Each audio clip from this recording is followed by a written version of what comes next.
Hey guys, Jet here. Today I'm just doing a little challenge.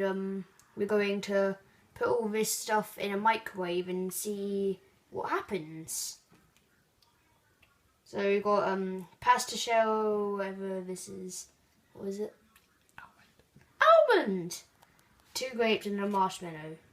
Let's go! And a bit of dried apricot. What? And some dried apricot. Oh yeah, and some dried apricot. So let's put it in here and we're going to put it on for 1 minute and we're going to see its reaction.